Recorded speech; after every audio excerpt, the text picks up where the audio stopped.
Welcome to another edition of Maverick University. I'm your host, David Hallberg. Joining me today is Brother Jonathan Roberson, Assistant Pastor at First Baptist Church in Clinton, Illinois, and graduate of Providence Baptist College.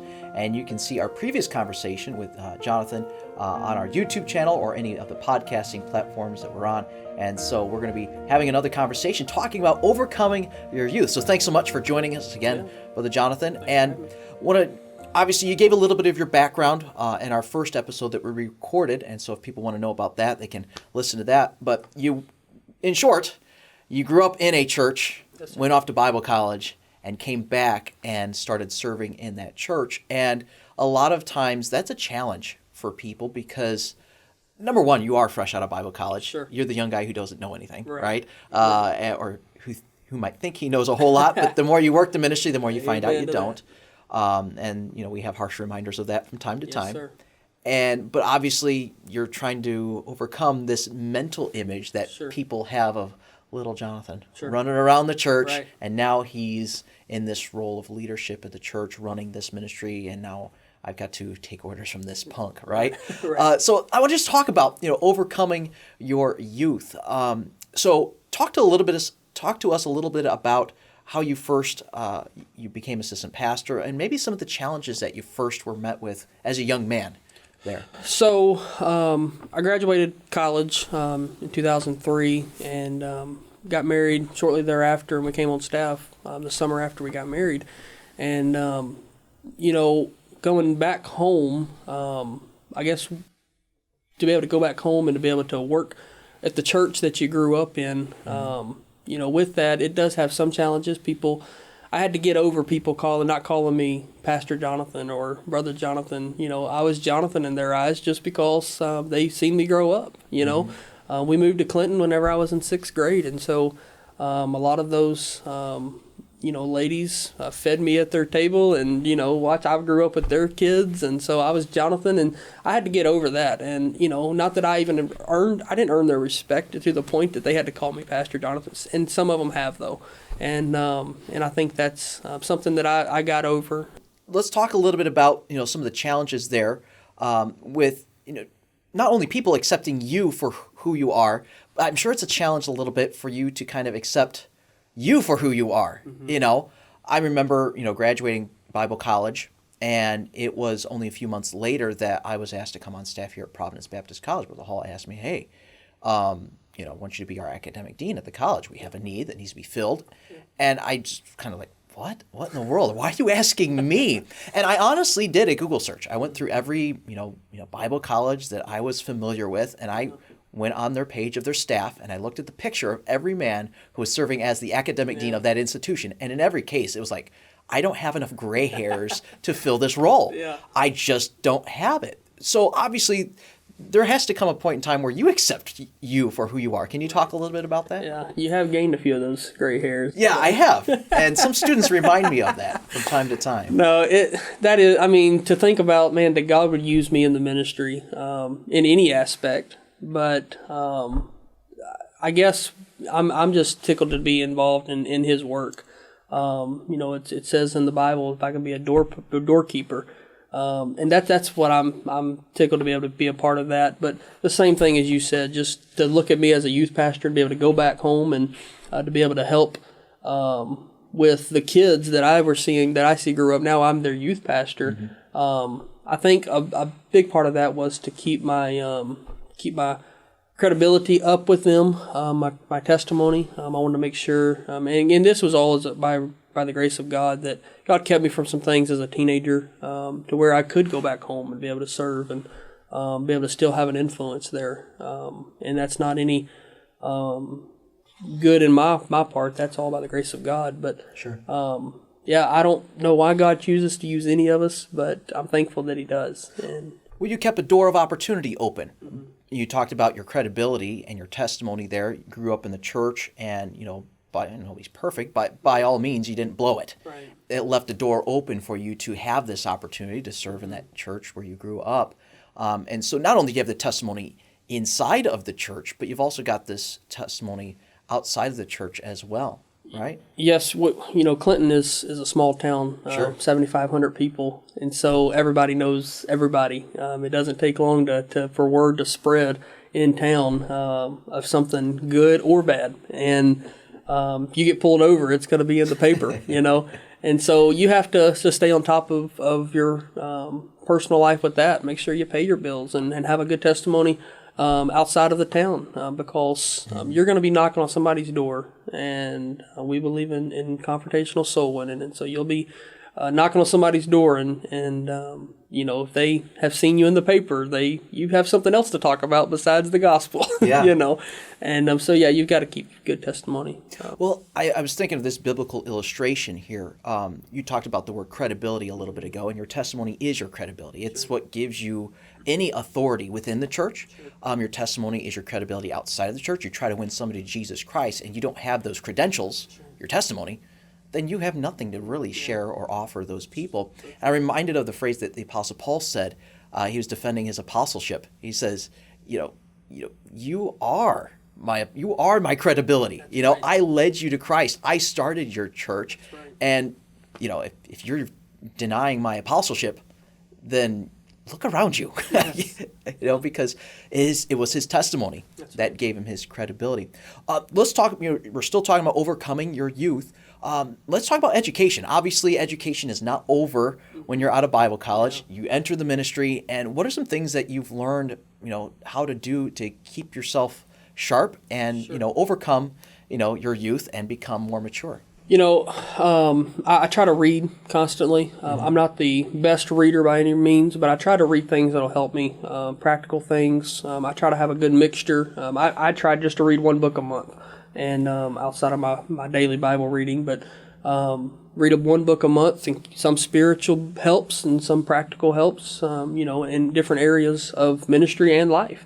And, you've heard the phrase, readers are leaders, and we say that so often, but I believe that is the case, to always be teachable, I think that is an important thing to, not be afraid to I can learn from all men. I can learn from something that I didn't know, and something from someone else, whether they are just like me or not, whether they're a Christian or not. I can learn from all men, and being willing to swallow my pride and say, I don't know how to do this. Will you help me? We as men have a hard time with that sometimes. You're right. Especially now, we can look it up on the internet. But just asking somebody for help, I think a lot of times will help you overcome your youth, because they see that you're teachable, Yeah.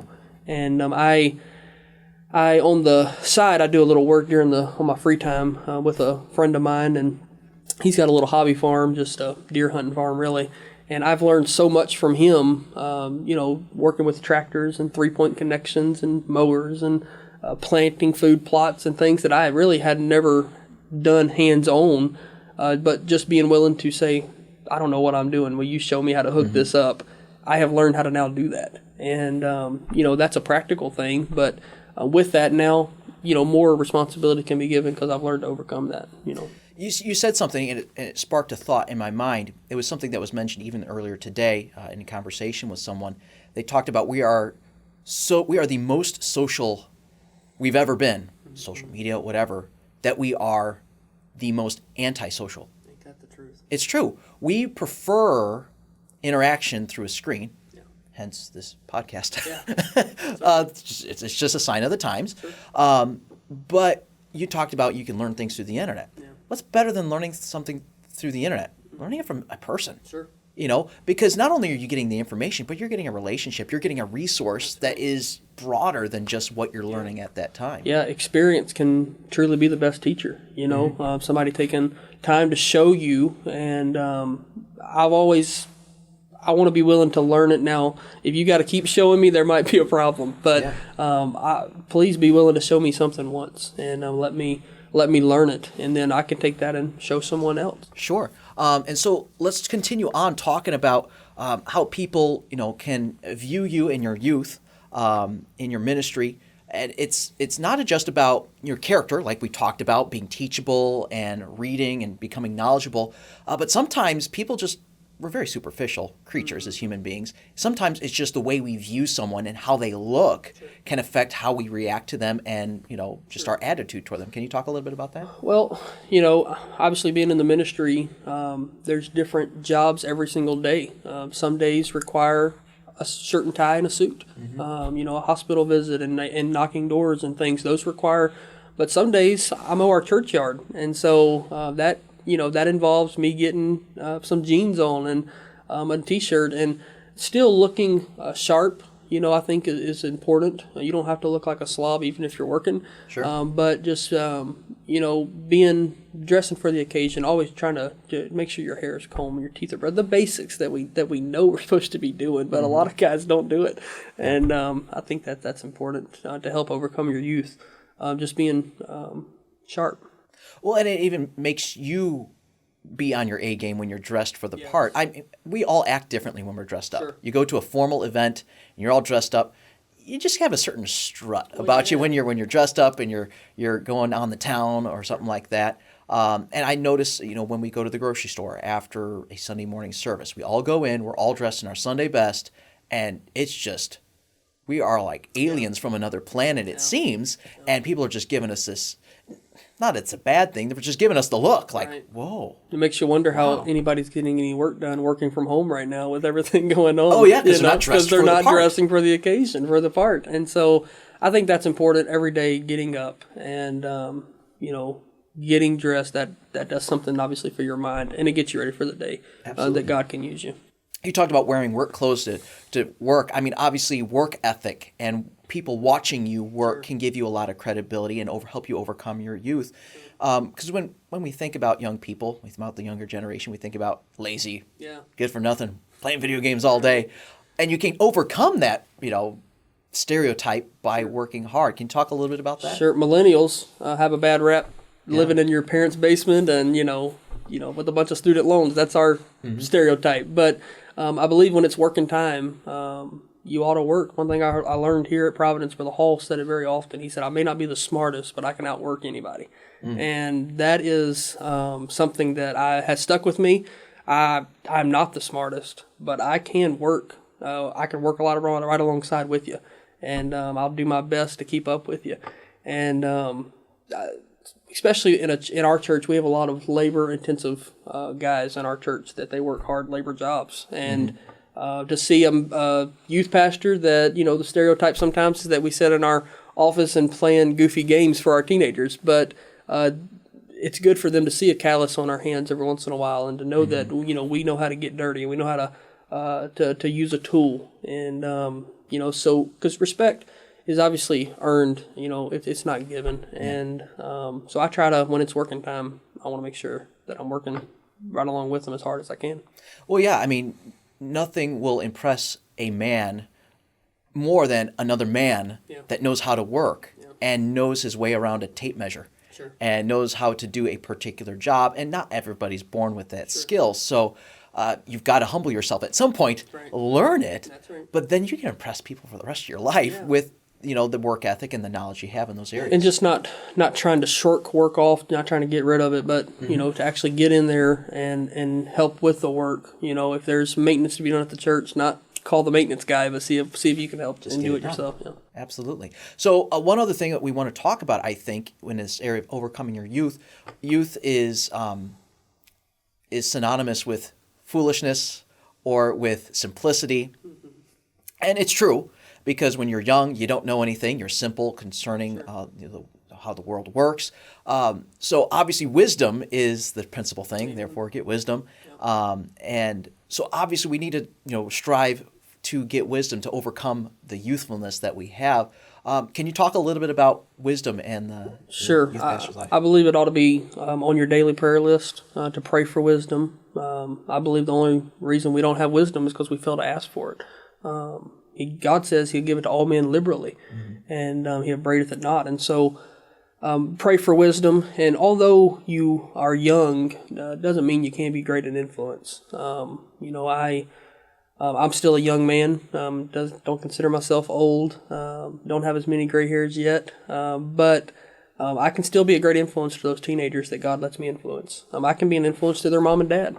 And so although I'm young, I still try to be great in influence. And I think one way I can be that is by praying for wisdom, God's wisdom, that only He can give. It's basically being satisfied with where you are and understanding that I can influence the people that are my peers, horizontal from me, but I can influence those that are younger than me. I can influence those that are older than me. And it's possible when God gives you that wisdom. Right. Just because I'm a young man doesn't mean I have to act like I'm an old man, and I don't have to act like I'm a teenager again. I can act just where God's gate, right where God's put me as a young man, embracing my age. Awesome. I think that's a great place to leave off this conversation. Overcoming your youth, but maybe it's not necessarily overcoming it. It's embracing your youth and then striving to become more mature and more full of wisdom. So thanks so much for that conversation. If you'd like to check out our other conversations with Brother Jonathan Roberson, you can check out our YouTube channel or our podcast platforms, and you can check out other future conversations with him as well. Thanks so much for tuning in.